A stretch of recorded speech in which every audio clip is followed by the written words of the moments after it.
How do we know our children are learning? Is it based on the grades that they're getting in school? Because you and I know most children study just before an examination and it's almost forgotten after a week. So that the grade that they got in that examination is not an information on how much they know.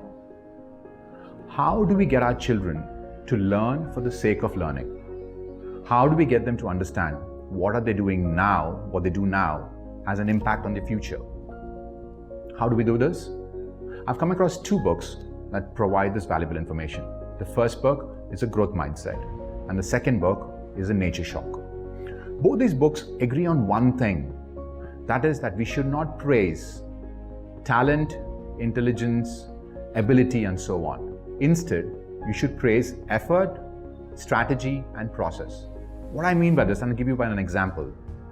Let's say you have a student who doesn't do well in math and worked very hard for the paper, did his best and comes back with the results which are not very good. If you say you've done poorly, the child doesn't know what to do better than this. But instead you tell the child that you've worked very hard, you need to change the way you're studying, that's a strategy, and the way, processes, repetition that you need to do, practice you need to do, that's a process. Then the child has a recipe or a method that they can improve in the subsequent examination. Similarly, let's say you have a very brilliant child, and it scores 100 in the board exams. If you tell this child you're intelligent, you are a born genius and so on, the child doesn't know what it can do to repeat that. And if you ask the child to give an Olympiad level paper, a JEE paper, or a NEET paper, and so on, KVP level paper, the child is scared to give this examination because it doesn't know what it can do to duplicate or replicate the intelligence level required for those examinations. Instead, you have told this child that you worked very hard, you have a very good strategy for preparing for an examination, your process of study is very good.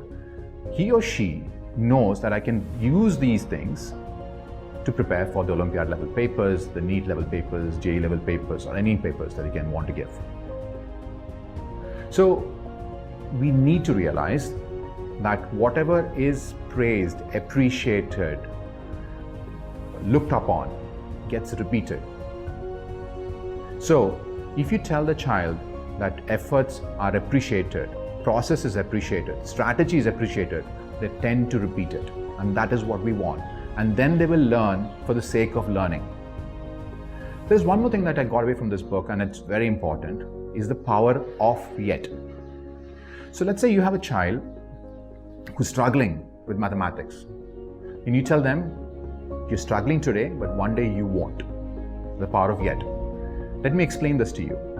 Let's say you have a child who is in high school. If you ask them, do you find today your 5th standard mathematics or 4th standard mathematics easy? They would definitely say yes. If your child is in PUC, they'll definitely find high school level mathematics easy. So one day, no matter what they're struggling on today, will become easy with effort and practice.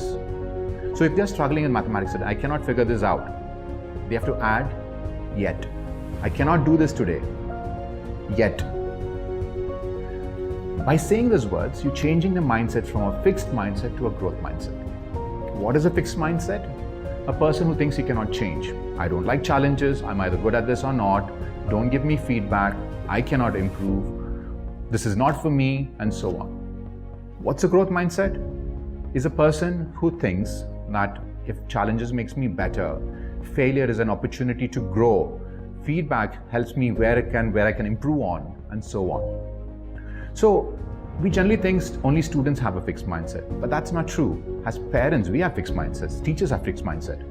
As a parent, if I tell a child, you're either good at this or not, then I have a fixed mindset. Give an example for a parent being a fixed mindset. To all parents out there, if I ask you, by the end of next year, that's 2021, can you run a marathon? Very few will tell me, I can. That's 42 kilometers. But you and I know that in the world, there are people in their 80s, in their 100s who have never run in their life running a marathon today. We too have our fixed mindset and we push our fixed mindset on our children. And by doing this, we stop them. So after I read this book, I've realized that I could be a better husband, a better parent, a better teacher, a better employer, a better friend, and so on. Does it mean I've changed fully? Absolutely not. I'm also in the process of improving.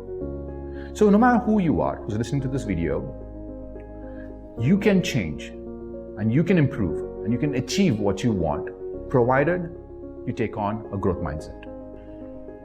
If you like this video, please like and subscribe this channel. Thank you.